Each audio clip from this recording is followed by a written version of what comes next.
watched the Yeah, film for sure. yesterday.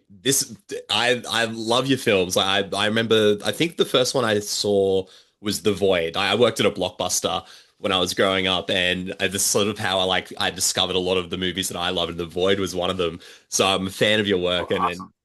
dude, Frankie Fricko is so much fun. But I want to kick things off by asking: is possibly the greatest, most ultimate insult in the world being called a movie star and then having that movie star be Gary Busey? Is that one of the greatest potentially movie insults of all time?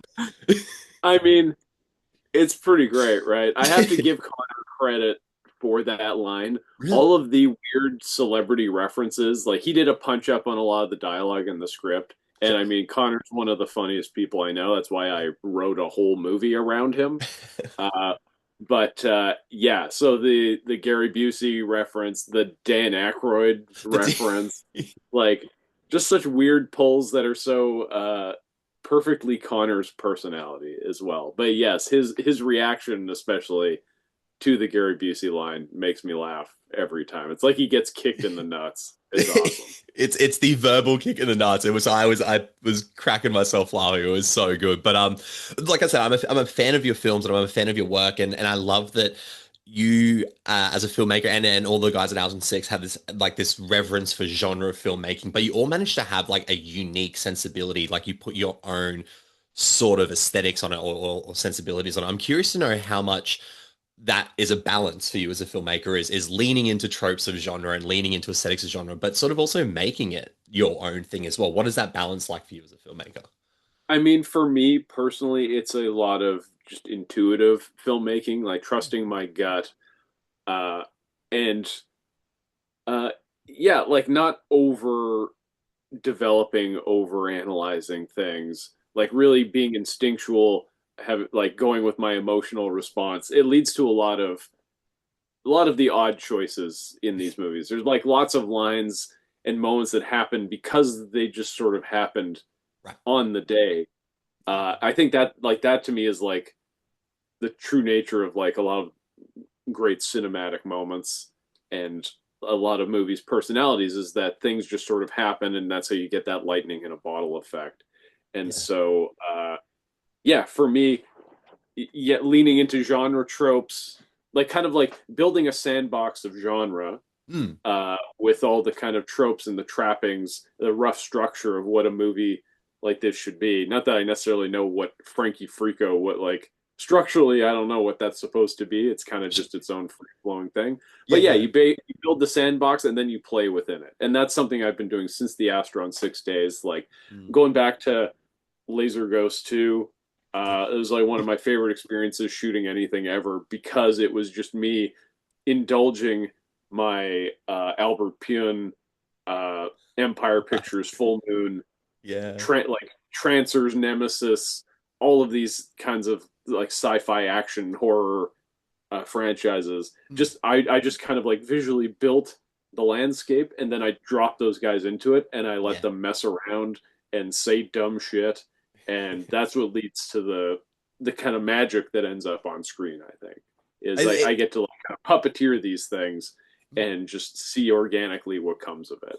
I love the Empire Pictures pool because that's something that I sort of later in my blockbuster days was discovering as well. So, and it made me curious. Sort of, obviously, that is an inspiration for you, and you're pulling Yeah. from that as well. You strike me as someone who's probably a blockbuster or a video store kid as well, growing up as well. What were Oh yeah. some of the rentals that were, if you hadn't had the video store, what had you not have seen? I mean, as a kid, I have so many of my memories are from the video store. Like one of my earliest memories was looking at the case for Empire Strikes Back. Yeah. I remember like my dad pulled it off the shelf and handed it to me, and it was the one of the painted covers, whatever that release was of the Star Wars trilogy, and just being really in awe of like the spectacle that it promised. But then also looking at like the box for Terminator 2 was a big moment, and seeing the Yeah. endoskeleton on the back with the red eyes. There it is up there for Oh, me. I love that what? movie. Not to derail this, but like, No, what no, please. edition is like? In all honesty, it was given to me. It's the trilogy, the original three on DVD. but Okay. it was given to me. But I consider that the Terminator 2 version So, the box set. Yeah, would you be able to grab that and bring it God, closer? absolutely. Yeah, Okay. yeah, absolutely. Yeah. There we go. There's I mean, that. that's, oh, so it's a Terminator. steel book. Yeah, Okay. well, it's kind of like a, and then it's Oh, got it's one of those. It's a tin. I it's a remember when they tin. used to Sorry, do yeah, the yeah. tins. So, but that's yeah. I consider this my my T2 collector's edition one. Yeah, yeah. And is that just like that's an Australian exclusive Must be, version of yeah, because it's got all the Australian classification on it, so and they're all the Australian versions, so it must be. So, but if I come across a link or anything, I'll definitely send it through because Yeah, yeah, if you it's see awesome. anywhere where that's available, I want it. I'm a little Terminator obsessed. It's Right, yeah, definitely yeah, one of my yeah. favorite franchises. I mean, you can see it like PG is kind of my Terminator 2 riff a little Totally, bit yeah, of yeah. like, what if a bad guy had to team up with a good guy? Except in my case, it's like, what if you had to team up with a maniac little kid? So, yeah, Terminator weaves its way into all my movies. I mean, Frankie Freako, obviously the FKs, the Freako killers, are Yeah, yeah. in name. It's a reference to the Hunter killers from Terminator, but then also visually, they're very much like Terminator endoskeletons, but tiny gangster versions of that. So, It's yeah, so but Terminator's in everything that I make. as film fans though, like or as a film fan, seeing though that reverence and those references in your film, they're always so exciting. Like when you get to pick those things up, I love that as a filmmaker. I'd be remiss not to mention, as an Aussie, obviously Chrissy Wordsworth in the film, and getting to use her Australian accent as well, which is incredible. I'm Oh, just curious to know about how she came on board and how you found her for the project. well, she submitted a tape and she was doing an American accent in the tape, and she was Right. good. She's like an amazing actress, and like me and Connor and Pierce and DOP, like we all collectively agree that she carries the movie Mm, and gives it a lot of legitimacy. Considering how much absurd stuff happens around, like her sure. delivery of the monologue at the end of the movie, which I won't spoil for people who haven't seen it, but like there's a big reveal. She sells it. It's It's great. crazy how well she sells It's it. great. But yeah, in her tape, she did an American accent, and then as soon as she finished, like doing the read, like we did a callback where it was over Zoom. She did a read in her Australian accent, and then she just started talking, or did a read in her American accent. At Yeah. the end of it, she started talking in her Australian accent, and we're like, "Whoa, hold up! Could you say all those lines, but in your like kind of natural accent again?" And she did, and we're like, "This is perfect. It's This is awesome. exactly what we want." It was just a way we wanted to make Christina feel so like above Connor, like Sure, in a way sure. that the women in like '90s erotic thrillers always felt like these kind of like statuesque, unattainable women, like these Totally, yeah. These they're on like pedestals, right? Yeah, fantasy, yeah. yeah, like this like fantasy goddess that is Mm. like unattainable and almost Yeah, like yeah, exactly. completely unreal, like something that could only exist in film. And so Sure. we felt like giving her that accent just really brought that home and made her feel so at odds with the buffoonery that Connor is presenting. Like you want the whole movie, like in a lot of '90s rock thrillers, you're always asking like, why is that girl with this guy? And so we just wanted to really push that as far as possible. And she was totally game to do it. And I think, yeah, it just really makes that character feel fully realized and Oh, just has so much more to- personality than if she did an American accent. and because she kind of bookends the film in a way as well in those two ways, and they're both Yeah. fantastic scenes. Like she is absolutely incredible. And then I want to talk about Connor as well because, like you said, it's there is this idea that Connor she shouldn't be attainable for this guy. He, in lack of a better word, is kind of a loser, but he's one that we empathize with. Like that's a Yeah. guy I see like parts of myself in as well. But Of I'm course. curious to know how much Connor. You were saying that Connor Sweeney himself is sort of was improvising, bringing up things as well. And I know you guys work very closely together. How much did the character evolve from Paige to when Connor really sort of got his claws into it and became the guy we see on screen? He definitely evolved as we were shooting. Like on the page, he's pretty inconsistent. Like he's like Right. I wrote him very angry for the first Oh, third interesting. of the movie. I guess my intention initially was like, well, I want him to be a little off-putting so that the audience is okay with him getting beaten up and Sure. like tormented. Like I Yeah. wanted a bit of that evolution of like he maybe not the greatest guy at the beginning, Mm. and then learns a bit of a lesson by the end. But it evolved more into like he's just misguided, Mhm. and this is more of a uh, like rite of passage that brings him to full adulthood, to maturity, essentially.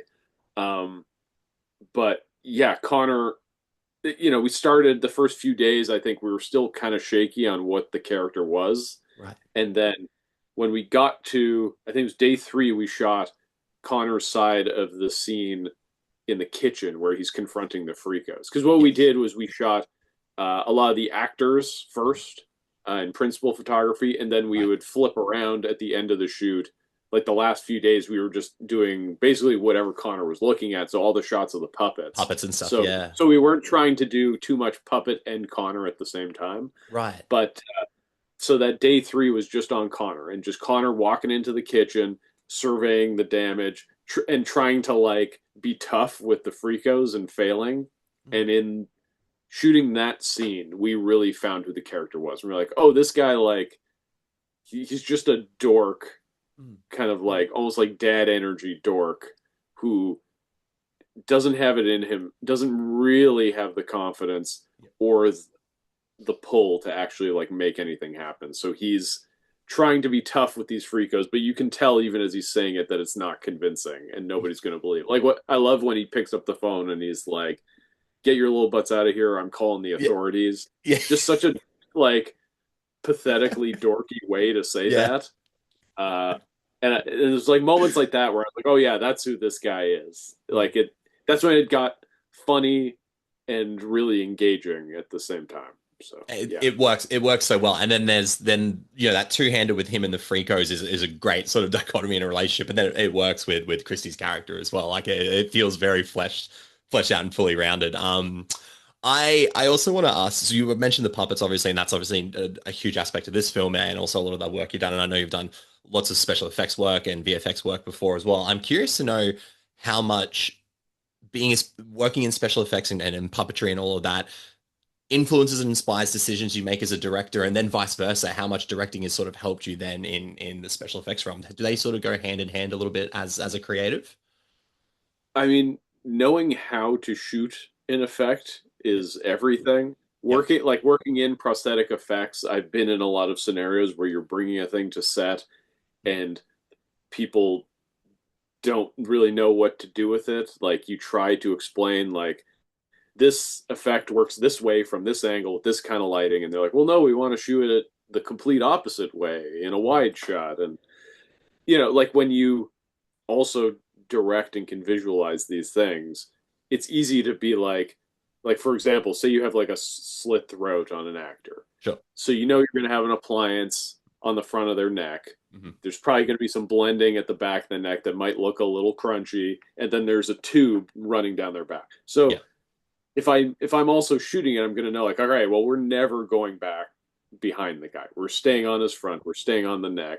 We're probably got to, and we got to frame it tight enough that we can hide somebody with who's operating like a Hudson spray or something. The person who's pumping the blood, they got Sure. to hide somewhere in the frame. Yeah. So I'm thinking with that director brain, while also designing the effect at the same time. And I find if you have too much disconnect between like the building of the effect and the shooting of the effect, that's when problems come up and things go wrong. So Mm. Frankie was a great way for me to utilize both those skills because I was able to pivot and accommodate, like, because you have to hide puppeteers for these puppets. There's a guy Totally. Yeah. literally Yeah. with his hand in his I in was watching Frankie's some of the back. behind the scenes yesterday as well. Yeah, it's So incredible.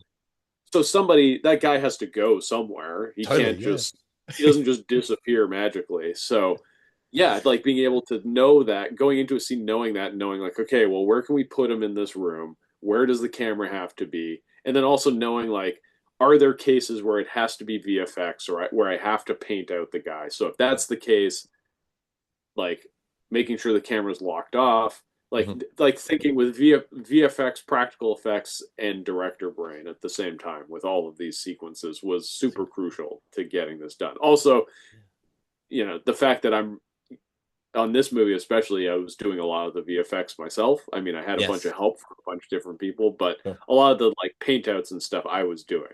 So as I'm setting up the Incredible. shots on the day, I'm also thinking like, oh, this will be at least 2 days work for me down the road somewhere. So Wow. yeah, just being able to think with all those brains simultaneously made things run somewhat smoothly, I would say. Because obviously there's so like you talking there's so many technical aspects behind it that you got to think about, but my mind went back, and especially when we were talking about Terminator earlier, when I was like when I watch behind the scenes of films and just see how incredible it is to watch these practical effects on screen as well. Was that something that sort of inspired you? Right? Were you watching special Oh, features on DVDs 100%. and seeing it all? Yeah, yeah. Well, for me, there was this show called Movie Magic in the '90s Right. that it was kind of like the first case of like a behind the scenes documentary show where it was like, here's how special effects in movies work. So there was episodes on Star Wars. There was an episode all about Spawn, the '90s Spawn movie, Yep, where it would yep. show like the K and B effects, like their practical like Violator Mm. puppet, but then also showing all the ILM digital stuff they were doing and the marriage of the two. So So as a kid, that was really super inspiring. But the big one that I always reference is there was a Anchor Bay released a VHS tape of Army of Darkness that had bonus features at the end of the tape. So you yeah, would yeah. watch the movie, credits would scroll, and then after that you'd get a little behind the scenes doc, you'd get trailers, all the stuff you get on a DVD, and it would just play out at the end of Yeah. the VHS. It was like the first version of So cool. getting a movie and having bonus features. And so I got that for Christmas. It was like 1999 maybe, Yeah. and just became obsessed because I love that movie. It's one of my favorite movies. And watching the behind the scenes, watching the guys at K and B building all these creatures, all the skeletons and the like pit witch monster, just seeing all the steps Mm. for that was really inspiring. But not just that. The big thing for me was seeing what looked like just average dudes making the stuff. Like Sure. seeing guys Yeah. in heavy metal shirts with long hair, clearly high on something, jamming out these monsters.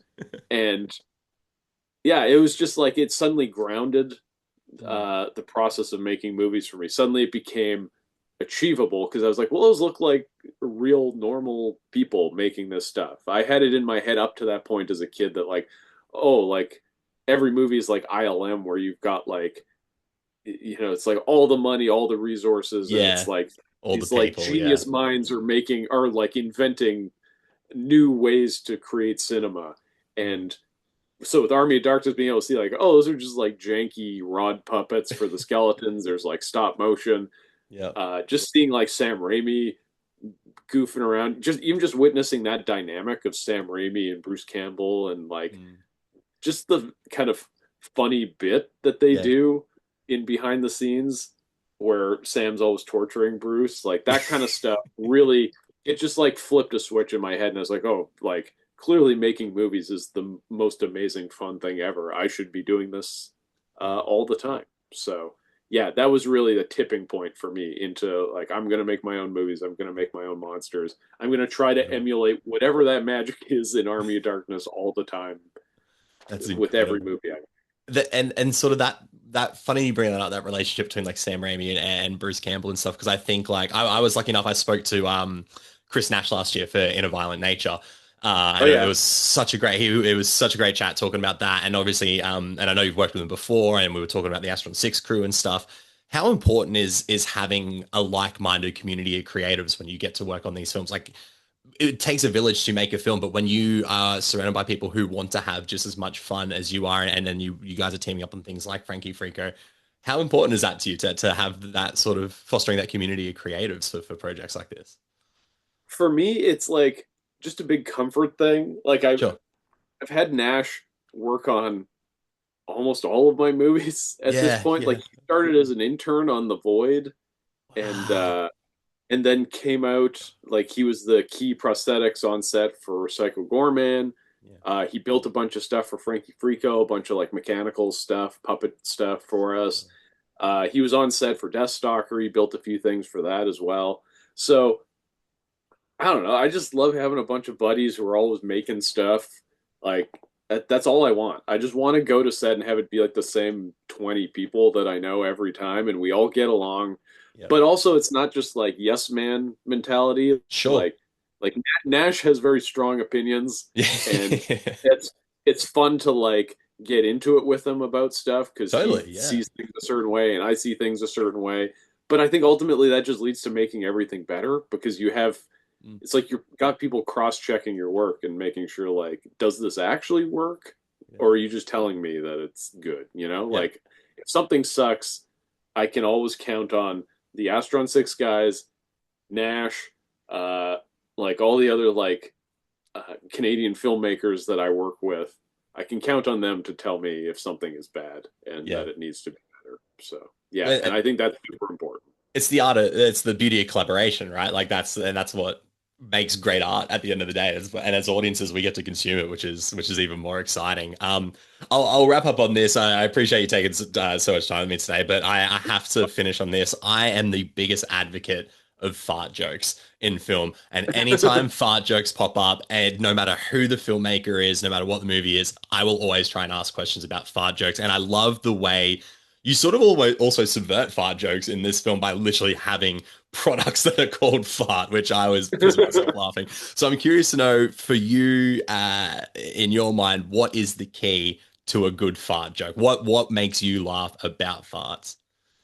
I mean, what makes me laugh is that it pisses people off.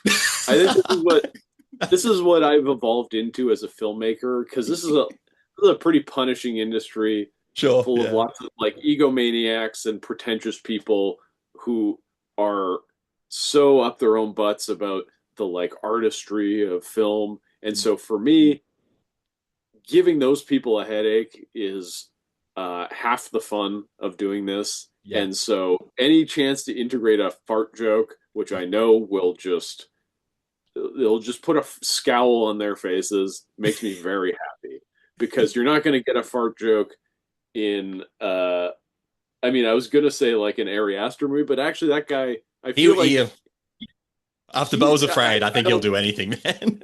yeah, that's the thing. I don't think that's an appropriate comparison at all because that guy is I think he's so smart he'd find a way to work in a I'm fart not going to joke. see Brady Corbet doing a fart joke like in The Brutalist anytime soon. I don't think. Yes. Well, yeah, exactly. So for me it's a bit of a a soft fu to people who are a little too pretentious about film Yeah. and and yeah, I just do it for that reaction and just because it's so stupid. Like I don't know, some of my favorite comedy stuff Mm. like obviously like stuff like Airplane, Yeah. uh Police Squad, Naked Gun. Leslie Nielsen was all about the fart jokes, and Yeah. I miss that era. There was like a just a like a kind of heartwarming Hmm.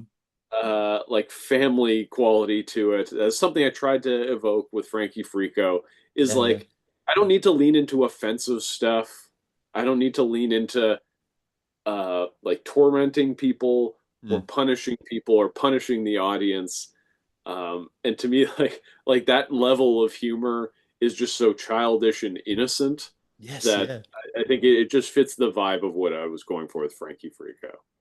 One of the notes I made when I was writing it down was like I feel like I'm watching like the 80s and 90s adventure films like that I love. Like I love The Goonies growing up and it has Oh, that yeah, spirit to it. And so does Psycho Gourmet. Like it has that spirit to it as well. We just get then also like on top of that, these like fucked up sci-fi horror images that are also at the same time. Like it's a blending of two genres that I love so well, much. I So think it's definitely necessary to have a bit of intensity in there. sure. Yeah. Yeah. Uh, like you don't want to completely pull your punches because you want to make those you want to craft those moments that maybe a kid will see and it might just like tweak something in their brain in the way that like Large Marge and Pee Wee's Big Adventure Totally. Yeah. messed with kids.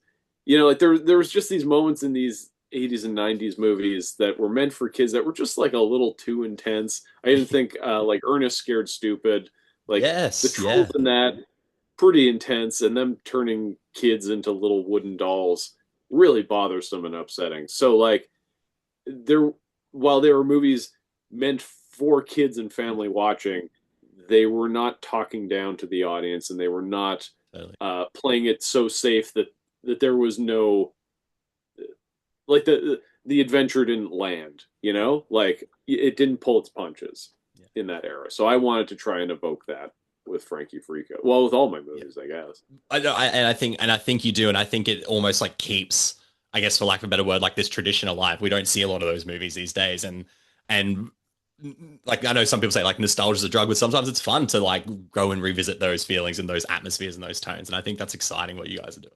Well, and like I don't know, everybody, like, they rail on this concept of nostalgia, but it's like art is born out of your like passion for art, right? Totally, Like, I yeah. don't feel like it, for me at least, it doesn't come from a vacuum. I'm not sitting Mm. in an empty room staring at the wall coming up with fart cola. I'm like watching movies. I'm like, I was Yeah, watching Ghoulies Go to College and yeah, watching it obsessively and trying to figure out, like, why do I like this movie so much? yeah. And like that was part of what kicked off developing Frankie Freako. Was like, well, I just want this kind of energy in a movie again. So like, yeah, there's definitely like a bad form of nostalgia, but I also think Sure. nostalgia motivates a lot of interesting creative conversations that lead to a lot of fun movies. So yeah, I agree. not always a bad. I 100% agree. Steve, man, dude, thank you so much for your time. I've really, really enjoyed chatting to you today. But like I said, I've enjoyed watching your films over the last like better Thank part you. of a decade, I guess. Like, and I'm hoping to see many more. I know you've got one. Well, you're working on one, or you're in development one at the moment, and I'm hopefully we get to chat again for that one there, man. So I appreciate your time, and I will let you know if this pops up anywhere. Yeah. You're getting a link, man. Absolutely. Yes, please.